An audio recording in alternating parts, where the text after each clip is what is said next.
Hello, I'm back. My name is Timeless, and I wanted to explain the knowledge I have that's led me to my understanding of creation, which is completely different from what other people understand. And it is very significant, this understanding, and uh, it was drawn out of my study of the Torah. And the Torah translates in Hebrew is teaching. And the teaching is broken up into four categories. First, and it's also male and female. The male part of the Torah is the fixed part of the Torah. That's what's written down in 24 books and 5 Megillot and 5 scrolls, and cannot be added to or taken away from anything. They're perfect.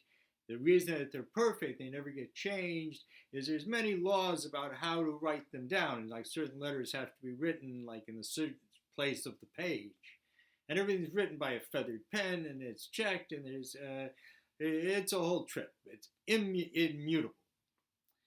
And then the other three parts of the Torah, called the feminine Torah, is made up of the law, Talmud, Medrash, extrapolations, and lastly Zohar. And Zohar means brilliance.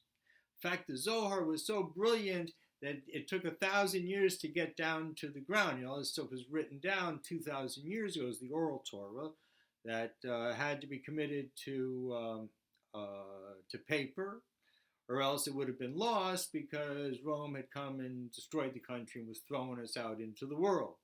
So they wrote down the Talmud, but the Zohar was written at that time, Rabbi Shimon ben Yochai, but wasn't sent to the world for 1,000 years. And even then, everyone saw the brilliance of it, but no one could really grasp what it's talking about.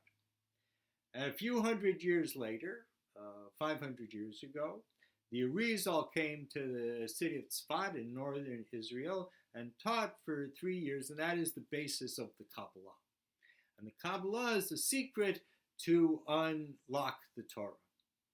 And I just turned 76. Thank you very much. And exactly 50 years ago, I began this teaching at 26. And I had to learn the alphabet, and I had to learn all the parts of the Torah, not everything that's there, but I had to, learn them. I've learned Talmud, I've learned Medrash, but the thing that got me most was the Zohar. And I couldn't learn the Zohar for many years. I just didn't have the equipment. I had to get really good in the language, the ancient Hebrew, the Aramaic. About 10 years ago, I became really very serious about the Zohar and just began reading Zohar every day.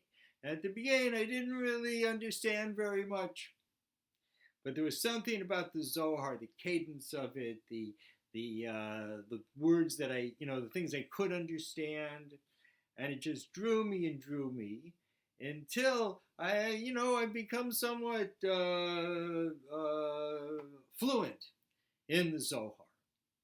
And it's through my study of the Zohar that I was able to open up this secret language and these secret ideas and fit them together with scientific theory and astronomical observations, and have come up with a really different way of looking at things, which basically revolves around, instead of seeing how something comes out of nothing, which we know that's impossible. I mean, nothing comes out of nothing.